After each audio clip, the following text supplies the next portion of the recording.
Yes. Now I'm hitting it on Instagram. Beautiful. All right. Parke Cottrell, ladies and gentlemen. Oh, wait, hold on. I accidentally switched to Allie's page. Here we go. Hey, now Instagram. I'm back on Instagram, and now let's see. I need to request to join. Send request. Hello, everyone on YouTube's. Go live. Hey, Instagram. Go live. Who? Oh, how am I hearing back us? Oh, wait. I think we're good now because before, maybe I need to. Oh, here we go. I need to turn down the volume on my phone. Yes, I did that too. That I have right here. We are professionals. We got this. Hello, Instagram. Hello, YouTube. Hello, people of the world. And we're live in the other room. I can hear it. Love it. All right. So, yeah, welcome. I'm just going to take a peek really quick. We've got 11 viewers on YouTube. Heck yeah. And Instagram, we're cruising right now. All right. So if you just caught the visual album of With Us, was kind of special for me to watch with a couple close friends. I'm really grateful for my buddy, Matt Curran Creative, who worked really hard on that footage. It's absolutely stunning. And so, yeah, that was awesome to just kind of sit and take that in. But now we are live with my homie, Parke Cottrell, or as his name implies on Zoom, Ali Cottrell. I meant to change that. Whoops. Just leave it, bro. Just leave it. Just leave it. So yeah, we're live on both right now. So if you're watching us on YouTube, welcome. If you're watching us on Instagram live, welcome. We're going to be on here for just the next like 20, 30 minutes, just chatting it up, talking about all things the new record with us. So Parke, to start, I have a question for you. Hit me with it. It's very, very deep, very important. I have a very deep answer waiting. We're jumping straight into like the heavy hitting stuff right here. Oh, good. So what is your absolute favorite Southern cooking meal? Oh my gosh. Okay, so this is blast from the past for me right now because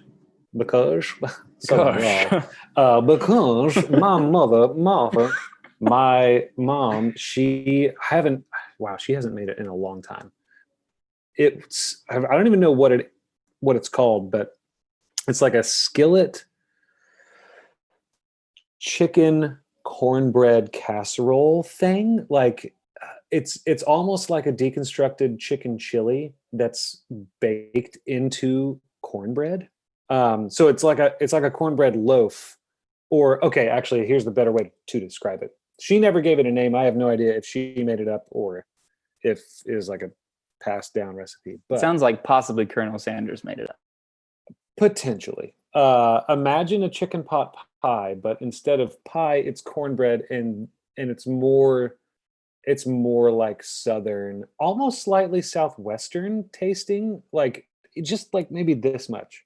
I'm ready for it right now. When I turned 16 or something, she was like, whatever you want to eat, I'm making you something. And I was like, can you make me that cornbread chicken thing? And I just remember being stoked out of my mind when she made it. I mean, not that I was thinking that she was going to tease me and be like, actually, no, I'm not going to make it for you. But I'm going to say that. That's amazing. You know, what's funny about that? So my son Maverick, he's 5, and his favorite meal on the planet, you would think the McDonald's cheeseburger, but alas, that is second. His first favorite meal on the planet is my wife's chicken pot pie, as he calls it, chicken pie pie. Oh, chicken pie pie. Like he literally jumps around the house screaming whenever she tells him that she's making that for dinner. That's awesome. And it is truly delicious. But, well, thanks for enlightening me on that. Okay, now I need to ask you a question. Okay. What is your, I'm not even going to say favorite, I'm going to say, what is your, go back to when you're in high school, what was the guilty pleasure either song or album or even artist. And I'll give you an example of what it was for me. Yeah. I kind of had a thing for Hilary Duff's solo, her like solo stuff. Yeah. Let the rain fall down and make my dreams, let it wash away my sanity, cause I wanna feel it. I mean, I just I couldn't love get that. enough of it. I would literally, with whatever download platform that I had at the time, whether it was Napster or Bearshare or Kazaa, if you remember those, I would search for Hilary Duff tunes, burn them onto a CD, and those would always be the loudest tracks in my car. So whatever the equivalent of that is for you. I mean, I don't think I can find an equivalent for that. Fair enough. That is the guiltiest. I'm just calling you out right now in public. Good. So when you said that, my first immediate thought was not as much musical. Actually, okay, it is. When you said Hilary Duff, obviously thought process then trailed to Lizzie McGuire, which trailed to Disney Channel. Every day at 4:00 was Even Stevens. Oh, right. Like I had it basically, I knew just my day was planned around it. And what that meant was I would literally count down days until the Even Stevens movie would come on. And it would happen once every like 2 months or something like that on a Disney Channel original movie. But I would just like calendar it all for that moment when they played Surf's Up Dawn Patrol. Dang. Because I was both into surfing and into Even Stevens and into music. That's not both. That's three. That's three things. And I was both of the three. Both of the three. I was 100% obsessed with that and would listen to it all the time, just like surf music, surfing, which incredibly inaccurate, but I was living in Ohio at the time, so who could tell? That's chill. And Even Stevens, like it was all my favorite thing. So that's my guilty pleasure. I love it, dude. That's fantastic. So that's our icebreaker, ladies and gentlemen. Parke Cottrell. I keep wanting to say that as if people are going to applaud. If you could just like throw some emojis or some in the chat on YouTube. If any, I forget how to do this on technology. I told one of my friends earlier that's here, they're like, so how did you like link up this and that? And I was like, well, let me tell you something. I tripped and fell, and all this stuff just happened because this is how bad I am at technology. Okay, so question that I have for you, because I want to kind of jump now out of our guilty pleasures and favorite soul food into all things the new album. So album released today. We've been working on this thing for how long, dude? I mean, the better part of these last 6-7 months. I mean, it's been okay, so I think it's actually been 6 months because it was roughly a month after my band got taken off a tour because of the pandemic, which was March. Yeah. And you sent me an email at the beginning of April, and it was mid-April that I think we actually started rocking and rolling. That sounds about right. Okay, so that's what I want to talk about. Rewind a little bit. I want you to tell me kind of your perspective. First of all, what was leading up to like us getting connected and making music? Like what happened? I mean, obviously both of us were affected by the pandemic and all that different stuff. Tell me what that process was like from that point until when you like finally posted on Instagram. Yeah, so I had, what was it? October? No, it was November of last year. Wow, a year ago, almost exactly. November of last year, I had the opportunity to produce the very first like project. I'd never produced anything before. Some friends in California, they're a dope band called Rory. Yeah, Rory's awesome. They're awesome. California Road said they surf. You were talking about surfing, and I was thinking about Rory because they actually released a tune today. I saw that. Yes, which it's funny because all the tunes that we worked on last November are actually kind of getting pushed. Like we recorded an album and they were getting ready to like release all of that. And then the pandemic happened, and they were like, oh wait, maybe this isn't the right time. And so then they had got some acoustic stuff in the back, like in their back pocket, and had already started writing some other songs. Anyway, before I get it too far on a tangent, That's crazy. working with them, I was like, oh man, I really like producing. I want to do this more. Don't really know exactly how you like, how do you do that? How do you get people to know that you're interested in working on music with them? And so I was like, Yeah. suppose like posting a video on my Instagram would be like one way. And I kept putting it off because, and my wife will tell you that she had been encouraging me to just post a video, just post a video. You don't have to have like all your I's dotted and your T's crossed. Because what I was worried that if I didn't have like a website set up, as well as like audio samples of stuff I've worked on, as well as like I had this laundry list of things that I was like, if I don't have these things Totally get that. to go with it, then people are not really going to take me seriously. And she was like, bull crap. Just go for it. Make a video, tell people that you want to work with them, and you'll be surprised. And I was very surprised because I was not anticipating the amount of responses that I got from people. So one of those responses, bingo bongo, was Senior Tanner Smith, who hit me up. Am I good to go on to this portion? I didn't know if there was Dude, just keep going where you're going, man. I'm tracking I with could you. I can just talk all night, man. I've been working outside on my studio and haven't been able to like talk, and my goodness.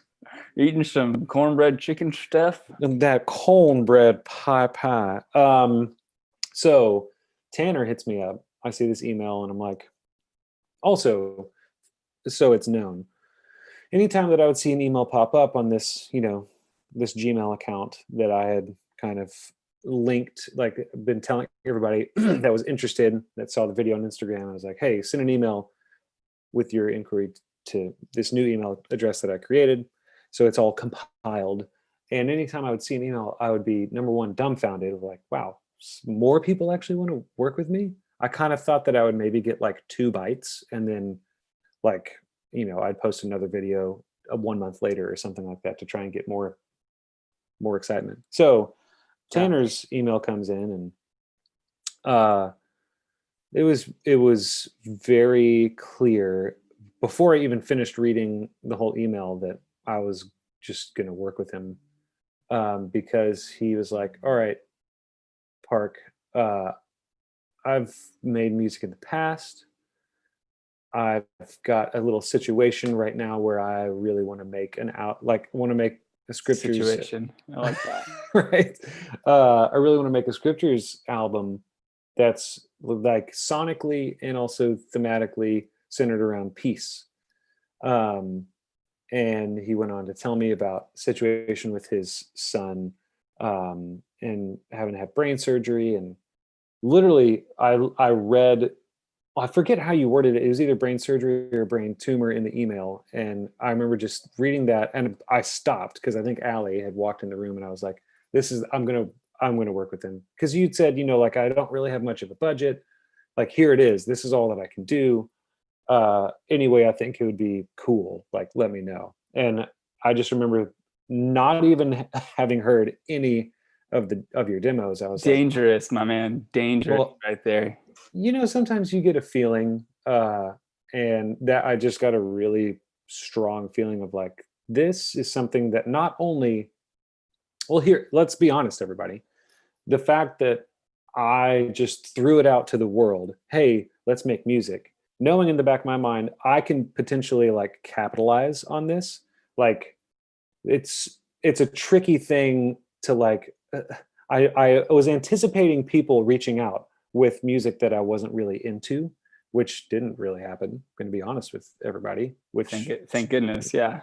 But at the risk of sounding like, or making it like an awkward conversation, I wanted to have what happened with your email is like the thing that I wanted. I wanted there to be this, like, out of nowhere. I was not expecting someone with their son having a brain issue to reach out to me. Like, that's a story. Like, there is a narrative to that. And yes, we worked together. You paid me a little bit of money, but like, all that I really was wanting was to pay homage to you and to serve these songs and to serve your narrative in the best way. And it was, well, it's funny because I just got that feeling instantly reading halfway in the email. I was like, we're going to do something special. Like, I just know it, not even hearing the music. And so being very, very pleasantly surprised when you started sending me demos, I was like, this is going to be really easy because Tanner already has a really clear vision, and what he needs are, skill sets that I have. And I was stoked that you had the guts also, Tanner, to like, you it's a vulnerable thing to show someone a song that you've written, especially when it's either unfinished or just like it's a naked song, like just you and vocal or you and piano. So it was, as I'm rambling now, everybody. No, dude, you're great. It was just the first demo, which I think that you sent was Matthew 11, right? No, dude, that was actually the last. I sent you some trash at first, I think. I probably sent you, Oh, that's right. dude, I probably sent you some electronic version of Psalm 46, maybe like a totally different sounding version of Psalm 23. He had like, you had several different versions of several of those songs. Regardless, it was not trash, ladies and gentlemen. What he sent me at first was like, oh wow, this Tanner knows melody. Tanner appreciates scriptures and is also like, making them singable.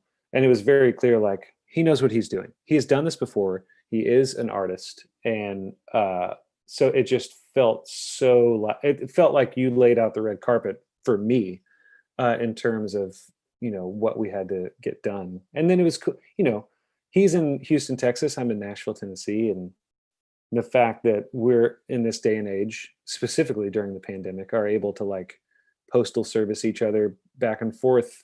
You could literally send me a vocal and guitar track, and then I can record a bunch of instruments, send it back to you, and you're like, hey, that's cool. This sucks. That really sucks. But this is really cool. And then we just kind of make it work. And it was everything that I was hoping, when I first posted that video. Like, this was the kind of project that I was hoping.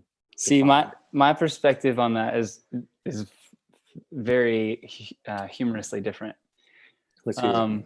Yeah, so like I haven't released a record in 7 years. And when I did release something back then, I was a younger man. I was 23, I think, and was about to have Maverick. And but even back then, there was this like, I had written a ton of songs, but had never thought like, oh, I'm going to make a record, because there was no dire need. That's what's always like inspired me to release something. These 2 times, I say always, has been like, oh, I have to do it right now. So at that point, it was because I wrote a record called Death and Life, in an EP, and it was because like people were just literally getting terminally ill all around me, and I was just like, we don't have any songs in my church to sing for this.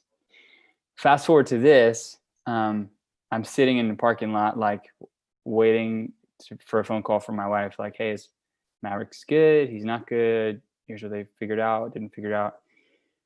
And I just am sitting there like, I don't know what to say. I don't know what to tell God right now. And so all I can do is like keep praying the word please over and over, and then listen to songs that are just like scripture. And so we get back home from that. Maverick did great. He's awesome. I mean, it was a rough recovery. We had so many people pour out so much love and grace on us. But I just sat down at some point after that and was like, I want to write some songs like this, because I know what that did for me. And I want to like it. I feel like the world needs that. And then of course we're all in like a global freaking pandemic. So I'm like, well, this is obviously the time for this. But I didn't I didn't think to myself initially like, oh, I'm going to release these songs. I was just like, I want to write some of these songs. And so I sat down and started doing that. And I was like, yeah, I don't know if these are any good. I need some help. I was like, these songs are like babies and I need a co-parent. I need a mother. I need somebody to mother these children. Or maybe I needed any of the analogies breaking down. I'm not even going to go there. So I like reached out to a couple, like a producer and like a couple different people, and just like, man, who I have no, like, it's funny you say like I had all this vision and stuff. I felt like, dude, I don't know what I'm going or what I'm doing, but I need some help. And all of a sudden I'm cruising on Instagram and your video pops up and you're just like, I want to help. And I was like, did he hear me? Like, what's going on? Is my phone? I knew that Facebook targets ads around what people say. And so It's true. anyways, I was like, well, there's no way that I'm going to be able to work with Parke, but I'll just shoot him an email anyways. And so I was like, forget it. So I shot you this email, and it literally, I think I put in one of my posts this week that it was like, I felt like I was just firing an arrow off into the dark. Like, let's just lob this one up and see what happens. And, to my surprise, your email back was like, yeah, we're doing it. And I was just like, what? Like, cause they were rough demos, man. I don't know, what you were hearing. Providence was blinding you from it. But when you were like, no, we have to do this, I was just like, wow. I felt incredibly, just the weight of an incredible gift. And from that point until now, I have not stopped feeling that. Like, I have not stopped feeling like a gift. Nothing but a gift was just dropped in my lap. So we start tracking. I'm going to pass this back to you. The next 7 months, we're working on a record together. What was it like? I mean, obviously, since you're in Nashville, I'm in Houston, we're like, I'm sending you demos, you're sending me stuff, I'm sending it back and forth. But there were a few twists and turns along the way that like really redirected the process. We went from recording a couple, songs, and at first I think I sent you 3 or 4, Mm-hmm. to a 7-song visual album with a common thread and theme, gapless, like all the songs running together. Like, what happened? So we started earlier you mentioned that like there were multiple versions of these demos.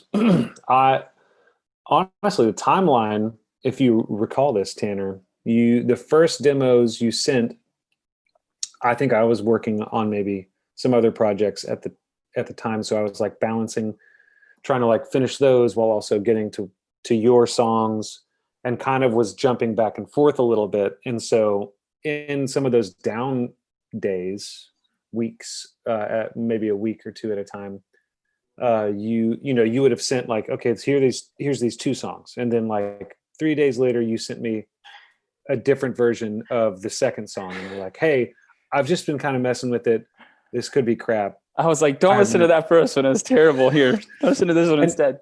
And I think 3 of the 7 songs you had sent at least 2, if not 3 versions of, which was honestly, from my perspective, it's like, that's just more fuel. Like, it wasn't, even though some of the versions were like really different from each other, it was like, well, it wasn't clouding any kind of vision. It was more like, okay, so number 1, this guy can, go outside of the box as far as genre goes and instrumentation, and because Tanner's really talented, everybody. He can play several instruments, and he knows how to record himself well. So yes, exactly. Take it in. This is your day, Tanner. I wasn't fishing, but I like what I caught. It was a largemouth bass, just to set the record straight. It was crappy. So anyway, like multiple versions of songs, it didn't hurt the process. It only helped it, because it was like, oh, okay, we can take this idea from this version and drop it into the main structure of the first idea, or things like that. We were just kind of picking and choosing, and it was a lot of fun. And then as we started kind of ramping up, gaining some steam, um, I think we had probably gotten to, I think it was before 5 songs were like officially finished. We were kind of getting close to like 4 or 5 songs being finished. And I kind of just had this thought of like, okay, what would it look like if, okay, actually now I'm remembering kind of the timeline a little bit better. Midway through the whole process, you had already started thinking about track list order, and we had kind of honed it into 5 songs. And it just so happened that track in your, at least at that time, and is what it is on the album now, track 1, Matthew 11 and Isaiah 43, happened, but those 2 songs happened to be from God's perspective, and the middle tracks were from like your perspective, our perspective, God, human perspective. And so I remember noticing that one day and thinking like, okay, is there something to like, how can we lean into that even more? And then just kind of, I don't know if it was me or you, and just in some conversation, like we kind of had this epiphany of like, maybe there's connector songs that link it all together. I remember that actually very clearly. You were driving somewhere. You had like a couple-hour drive, and you called me, I think, or something. Yeah. And you were like, Tanner, I just had this thought. What if? And what if? I feel like I could write books off of what if. Like that's where the magic happens. And you were like, what if the songs had more, they were strung together in some way. Like, can you think of a common theme that runs through them? And I remember giving you 2 themes that I felt like ran through them, but I don't remember what the second one was. All I remember was the one that I was like, or, this idea that like from the beginning of time and for all of eternity, God's like simple chief desire is just to be with us. Mm-hmm. And you were like, I think that's the name of the record. Oh, that's right. Okay, hold on. I got to interrupt you because this is where it took a really personal spin for me. So when you said with us, and it'd be really cool if Damon or Leah Kelly happened to be watching this. Damon was my high school pastor. Shout out. We in got high school. all kinds of comments happening. Let me just Oh see. man, I haven't even been looking. Dang it. I can't even see where the thing is. I mean, yeah, you can keep going, but lots of friends on here. Hey everybody. So glad that you guys are chilling with us. That's awesome. I need to probably, I can just click on this view stream. Oh, see, now I should have been doing this whole time. So there's those on YouTube, and then on Instagram there's a ton of them as well. Anyways, carry on. That's tight. So anyway, Damon, he actually served communion at Allie and I's wedding. He's been my mentor for several years. If ever you meet Damon, you'll remember him by his voice, and also by the fact that when he's talking to you, you can rest assured that that he's laser focused on talking to you. Like sometimes people can be a little like wishy-washy or like get distracted really easily. He's like actually a very similar quality to how the Switchfoot guys are. When you are talking to any member of that band, they are just looking right back into your eyes. You're the rock star. Like, yeah, they look at you like you're the famous one. Like you're the one who is worthy of the interview or autograph or whatever you're there for. Dude, totally. So back to Damon and with us, him and his wife, they both served at our church for many years, just amazing people. And one of the things that they just harped on all the time is that exact same thing. Like they talk about with they talked about it all the time. I mean, legit, if I could sum up Damon and Leah Kelly in one word, it is with. And to expound on that, with is really encapsulating God is with us.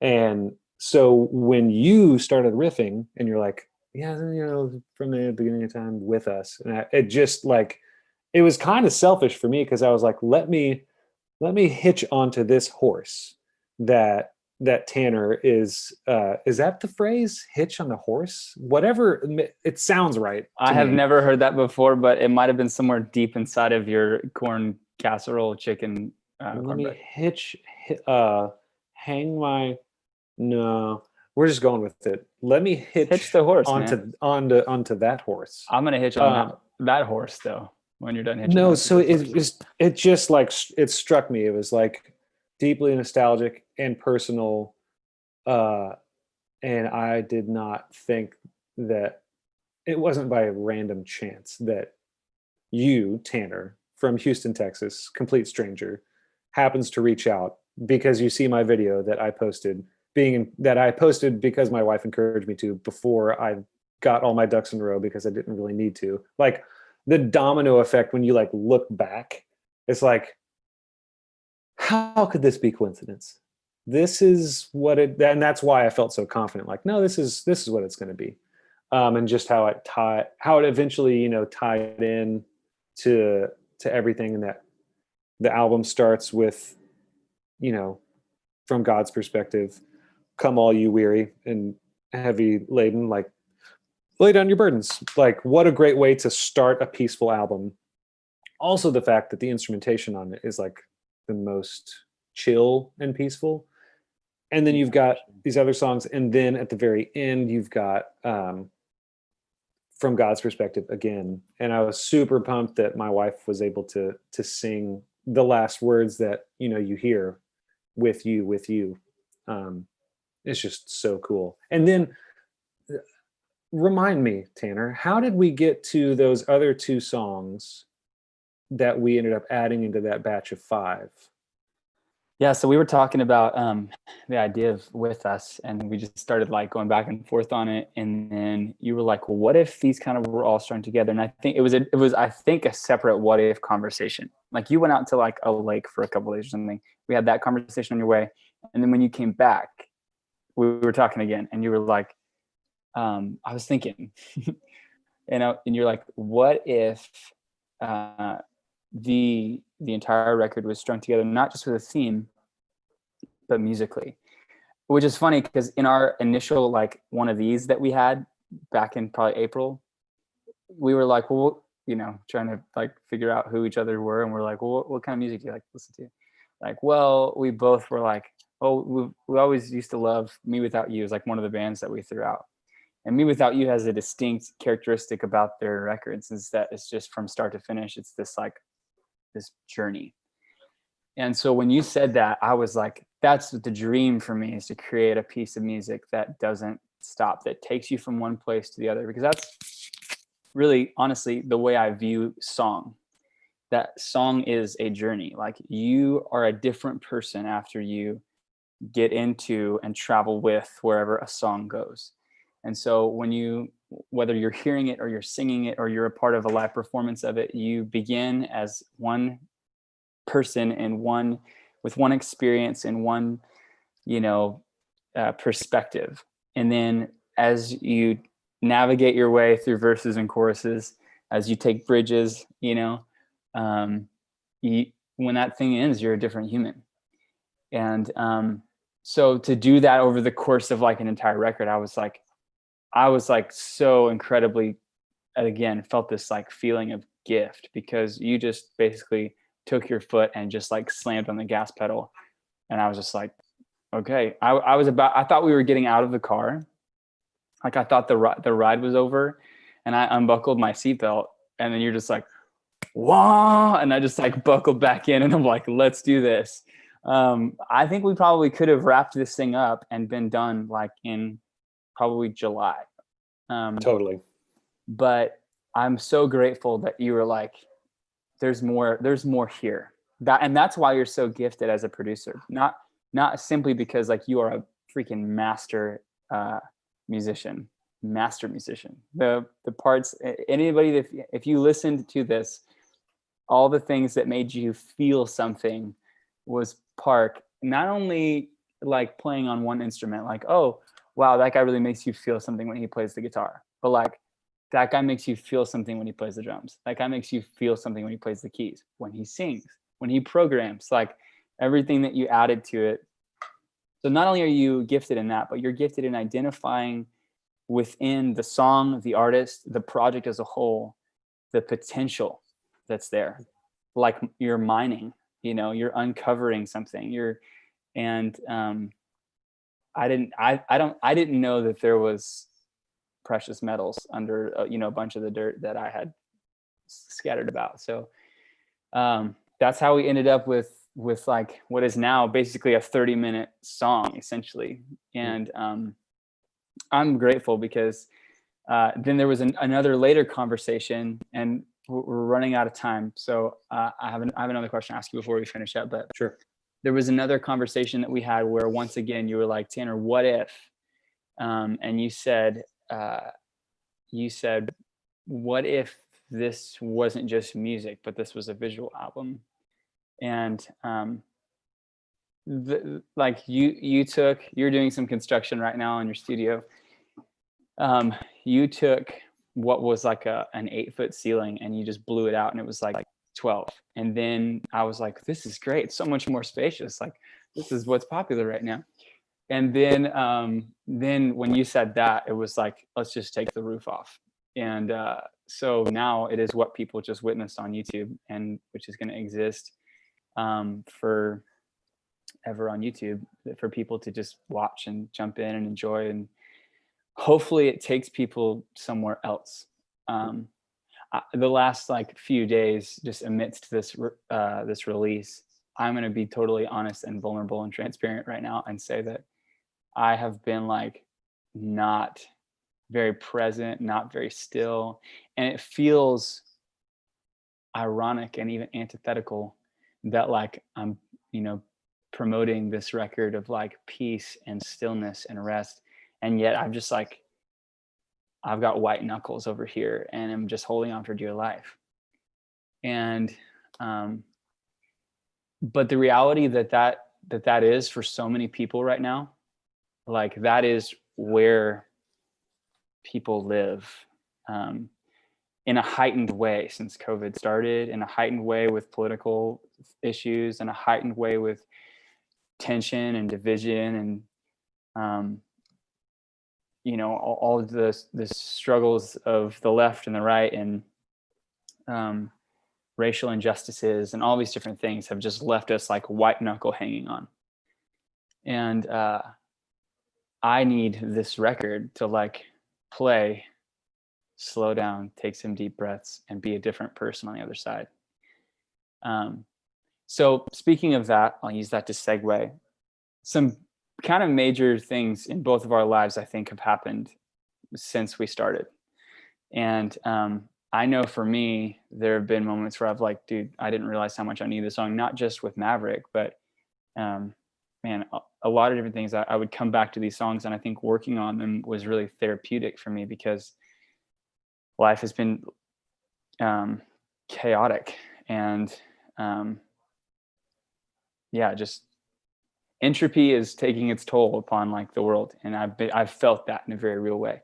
But I wanted to ask you, what were some, because I know you texted me a few times and we're like, dude, we just listened to this and this is how it made us feel or whatever. So if you have any examples of that, if you even know what I'm talking about, because I felt like I was just rambling. No, dude. Well, first off, thank you for the kind words. I truly felt like every step of the process with working on these songs with you was so easy, because what you had where you had brought the songs from the very beginning, at least to me. I know that you said earlier, like, I don't know what vision whatever you visioned, like I felt every time that I listened to one of the songs before we started working on it and during the process of working on each song, I just felt like the path was laid out for us. So I want to applaud Tanner for writing some just rad songs. Like, yeah, they're scripture songs, but they're just really good songs.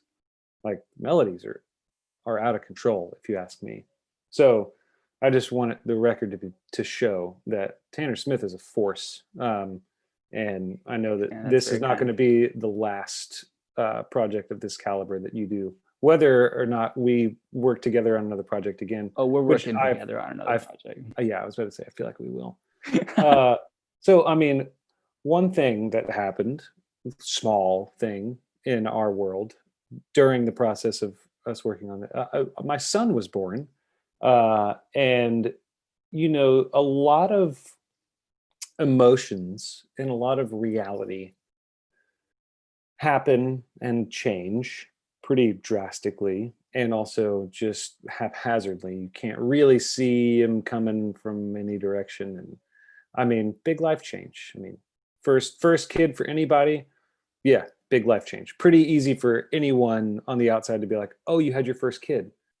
Immediately in their mind, something probably, clicks and they visualize a calendar and they see several months before and after that birth date, and they're probably thinking like, "Oh, he doesn't have a life, or for a while.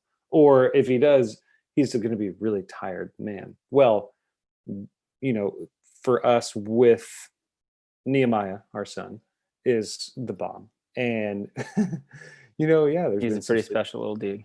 He's awesome. Yeah, and there's been some sleepless nights, but so much about what we're slowly learning as very new parents, as it pertains to our beliefs and how we view God and how we see God viewing us as his children.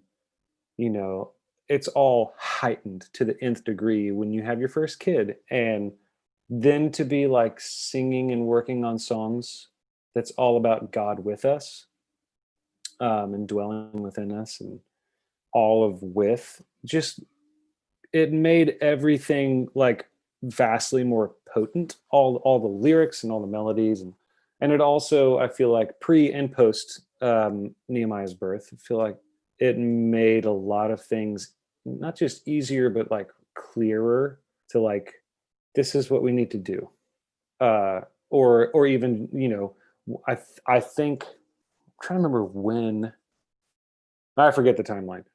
All I know is that during Isaiah 43, specifically the last tune, Nehemiah hadn't been born yet, but uh, I just remember when Ali was in the music room, which currently I am in the room. At that point, my computer was on that wall, Where the and magic happened. where the magic happened, man.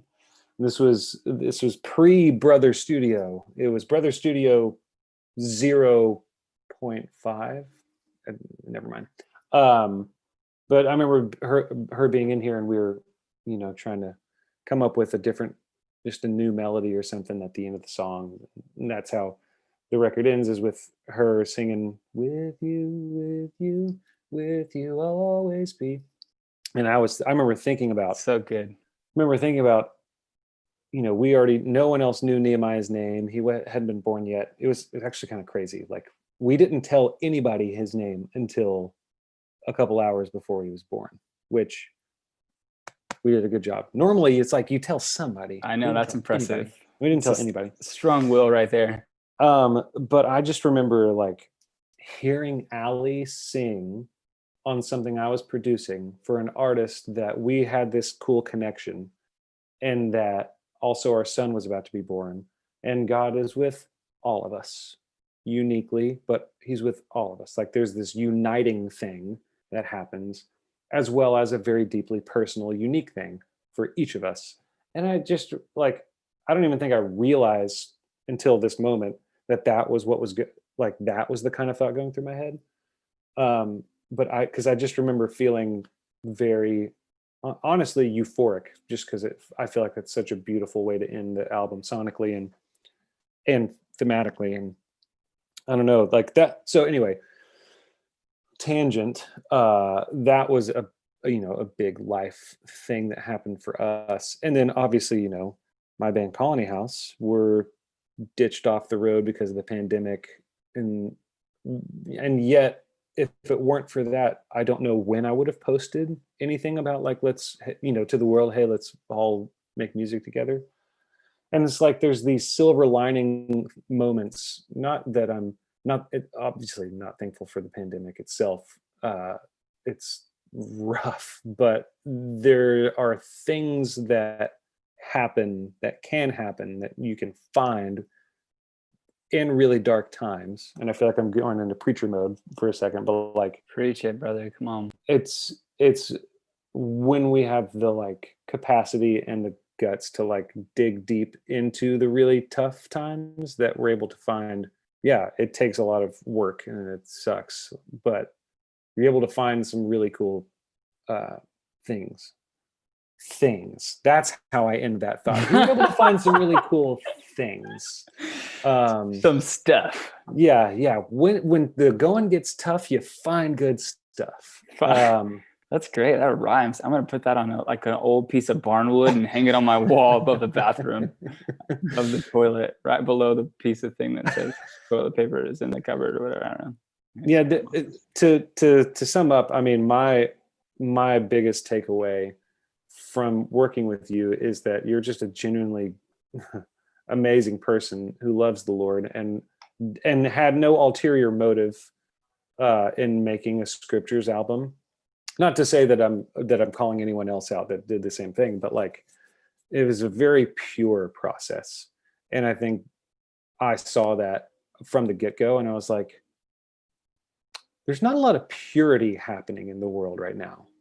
There's not a lot of peace, which, you know, that was the biggest kind of emotion that you wanted to convey. Not a lot of peace, not a lot of purity.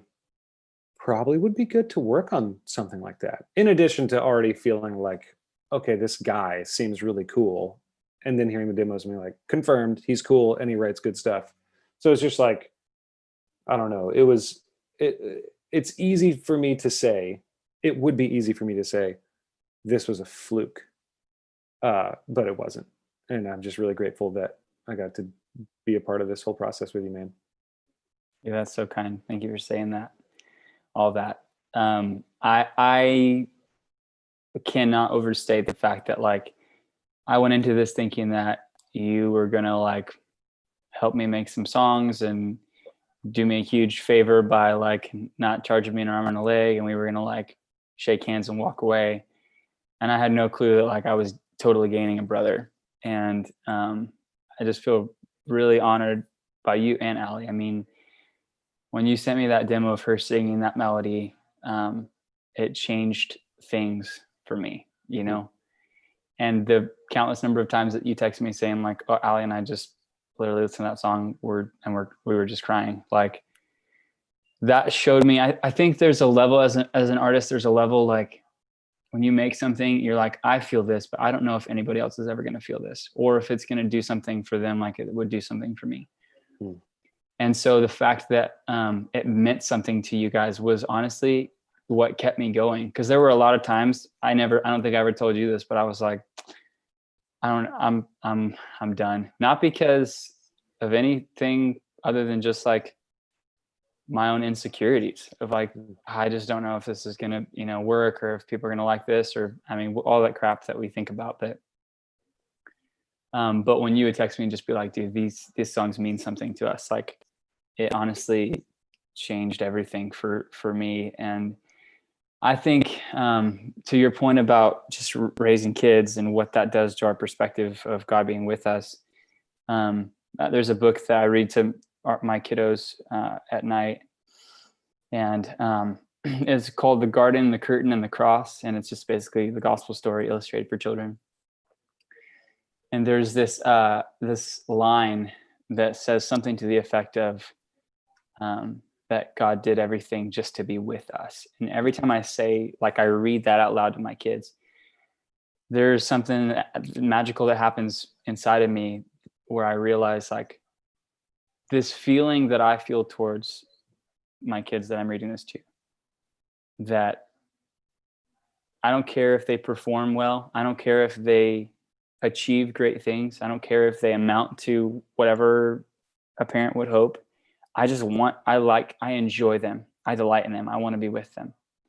And then to think about the fact that like I'm reading that to them while the Father is sitting on the bed next to me. He feels the same thing towards them, but he also feels the same exact thing towards me, so much so that God Almighty, who sits on his throne, rules over all of creation, says, you know, I'm going to give up my life because I want to be with you.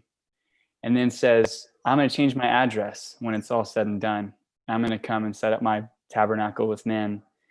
I will dwell with you. You will dwell with me. And for all of eternity, like I get to be with you. And I can get on board with the truth that like God is big and holy and mighty and creates stuff. But that truth, because I know me and I know the broken world that we live in, but that truth that like, that's his big goal. That's the grand finale, you know, is like, I get to be with Parke. I get to be with Tanner. Yeah. So thanks for being my partner in crime, my co-conspirator, my adventure buddy through all this, for keeping me from being eaten by a bear in the woods. And speaking of which, I will end this by brother to brother. Would you just tell the world a little bit about what's coming from you, from the studio that you're building? I mean, I can't wait to be a part of it again in the near future, but there are people who are watching this now or who will watch this in the future when it archives, and who are going to be like, I have a few songs. I don't know what to do with them. So tell us that. And then we'll say goodbye to all of our friends on here. By the way, before you say that, just want to give a shout out to some people who have hung in there with us. My good friends, Danny D and Amy. Allie's been on here a bunch. I see my homeboy Chris and Tasty. He plays with you guys, huh? Oh, Tasty was on here? Yeah, he was on here. Oh, dang, I missed it. And I've been reading, as we've been talking, I've been reading comments and to just how you guys have connected with the songs. Amy just said, for someone who can struggle with anxiety or fear, knowing that God is with us and wants to be with us is the ultimate soothing balm. And that's it, man. That's the money. Dang. And so anyways, just thank you guys for chiming in. You have not been ignored, and it's been fodder for our conversation, even if you didn't know it. And then as well on YouTube, just read a comment from a good friend of mine who said the song really spoke to me. Miss Karen, she said, I listened to the album 3 times uninterrupted this morning. It's evident listening to the story that God brought the two of you together to lead us on this journey. So that's pretty cool, Parke. I don't know about you. And then Kendra says, whose beautiful house is this? Thanks for just blowing my cover this whole time. These people have thought this is my house.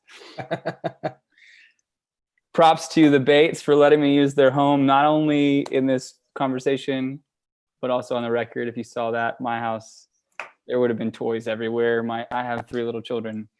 So grateful for their gift of hospitality. Speaking of which, tell me about Brother Studios, my man. Dude, well, it's an honor to have done this. Wow, I just did this and I was like, is that going to freak people out? Is that gonna... they're like, oh God, touch me. Optical illusion. Thanks for this has been awesome. Yeah, it has. Again, Tanner, you're the freaking real deal, and we will work together in the future. So I'm pumped for whatever and whenever that is. So yeah, this room that I'm in, which is a tiny little like 10 by 10 spare bedroom, which will be Nehemiah's bedroom, nursery, as soon as Brother Studio is completed in the backyard. Everything that, all the extra instrumentation that I added in this tiny little room. So it's really fun to be able to like have a project out there. And it's also Brent Bechtel, Beach Vibes at Slow Tide Sounds, who mixed the record, and Sam at Moses Mastering. They did a killer job. And specifically with Brent, he was able to make, because, you know, I was doing my best. I did my best in this spare bedroom. Some of the sounds I made sound cool, and a lot of them Brent made sound cool. So mine as well. Brent. We're both tracking in bedrooms with conditions that should not sound as good as they did. So what's to come for me is building a 12 by 20, building out this 12 by 20 shed, outfitting it to be a little bit better than a 10 by 10 room. And it's just going to be, you know, very simply what that video that I posted, whenever that was in April, about collaborating with people, it's just an extension of that, except now I'm going to be able to have a dedicated space that is away from the house and can work not not with my dog, who is very needy. I love my dog Coco, but usually when Allie's out of the house and I'm like working on music, all Coco wants to do is sit in my lap. And I'm sorry, like that just can't happen when I'm like tracking loud guitars or playing drums. Yeah. And there's also like I've got a pretty big backyard, and it's back, like the studio is going to be back there, and there's something about like going to work, like you're not connected physically to. Not that there's anything wrong with like me tracking a guitar part, and then in between takes, Allie's like, "Hey babe, I need you to do such and such." It's perfectly fine. However, it's going to be even more perfectly fine that I can see a text as opposed to, text, "Hey, after you're done with that take, I need you to come help." But there's just this, the separation is going to be very sweet. And it's also, we're going to be treating the room better. It's going to be like virtually soundproof. We're going to have my brother-in-law, Andrew, that's why it's called Brother Studio. Him and his band Gold Park, we're kind of pooling some gear. So like I've already upgraded like my computer, and gonna have some better gear to be able to make even cooler sounding stuff. So if you're watching this, like Tanner said, and you had some songs that you may or may not have thought that you wanted to like work on or have someone work on it with you, Hit my man up. hit me up. I mean, like, it's gonna be like real soon, but like construction, it's actually crazy. The studio is supposed to be finished before September, and we're on November 6th, right? It just takes, construction always takes longer, but especially during a pandemic when everyone and their mom is doing home renovation projects, and the cost of materials quadrupled, I think is what they said, which doesn't help the bank account. Unreal. That don't matter though. Brother's going to be awesome, and it's going to just, well, I'm making it up as I go too. So like, there's no, what's the word? There's no precedent. No, literally, I'm making it up as I go. Just hit me up. Go follow the Brother Studios TN Instagram account, and yeah, it's Brother Studios TN on Instagram. Follow it. Check out what cool things are coming. I'm all in on that, dude. I know that there's like a ton of incredible art coming out from people being stuck at home. It's funny how that works. And I'm sad that like music isn't traveling, but we're seeing a new era of collaboration from artists and a new era of creativity, because people are just like, they're present, they have the time. it's true. So anyways, Brother Studios is up to very good things in the future. Y'all check them out, and let's work together again in the future, Park. The people want to see Coco now that you've talked with him, like multiple comments about people wanting to see Coco. Okay, well, I'm going to have to abandon. I'm like a little bit concerned that people weren't like, "Hey, you talked about Nehemiah, like we really want to see your kid." They're like, "Show us the dog." YouTube people, I can't. Well, no, I can take you with me. Hold on, let's do this. Oh my gosh, we're going on a trip. We're doing it. We're going on. We're going on a trip in our favorite rocket ship, zooming through. Oh, I can prop my phone up on my computer. Bro, this whole time you've been holding it with your hand. I know. Just seeing some friends hop on here. Colony House fam, thanks for joining us. You're also going to see my son and my wife. But here's Coco. Hey, Coke. Check it out. Can you see the blob on the couch? I see the whole crew. This is the Cottrell crew. Allie, what's up? Nehemiah's sleeping. Yeah. So Nehemiah's sleeping. Coco's kind of hard to see because she's like the blackest of black dogs, and it's they're trying to sleep. Blackest of Black Dogs is definitely the next Led Zeppelin cover band. Please, for the love of all that is good and holy, let's start that band. So good. Cool. A couple quick shout outs. Thank you not only to Parke Cottrell and Allie Cottrell, but to Jillian Edwards, who sang on Psalm 27. Thank you to Brent. at Slow Tide Sounds, Sam Moses at Moses Mastering. Thank you to Matt Curran and Curran Creative and all the dudes who came out with me across the state of Texas to shoot a bunch of footage. Thank you to my homeboy Jared Cohn in South Africa who designed. Oh, I wanted to say this really quick. Album artwork. Yes. I should have connected this earlier to what we're talking about. We were talking about like kids and present and all that different stuff. Take you back there for just a second. The album artwork is an illustrated baby, Maverick's actual profile, and then an adult. And this like journey of young to old and presence and children. And you had a son, and it's about my son. And there's so many things there. We could have spent the whole time talking about that. Anyways, great job, Jared. And also my buddy, Danny D, who helped like bring all that together into a presentable piece. Kendra, who took a bunch of photos for me, whose house I'm in right now. I don't know. I'm just grateful to everybody because this has been 100% a collaborative affair, and we'll talk more about that later on. But love you guys in the comments. Thanks for hanging out with us and just chilling this whole time. Grateful for y'all. Awesome. Parke, until next time. I mean, probably text you in a few minutes, but I got to say that for formalities. So, dude, it's been a pleasure. I'm so glad it's finally in the world. I literally was texting so many people this morning. I was like, "Hey, it's out. Hey, it's out. Hey, go listen to it. Hey, you need no way." So I hope I hope that you're flooded with more than you were expecting, because you deserve it, man. This is beautiful. That's really kind. Grateful for you, homie. Love you a lot. Love you too, man. Goodbye. Adios, peoples.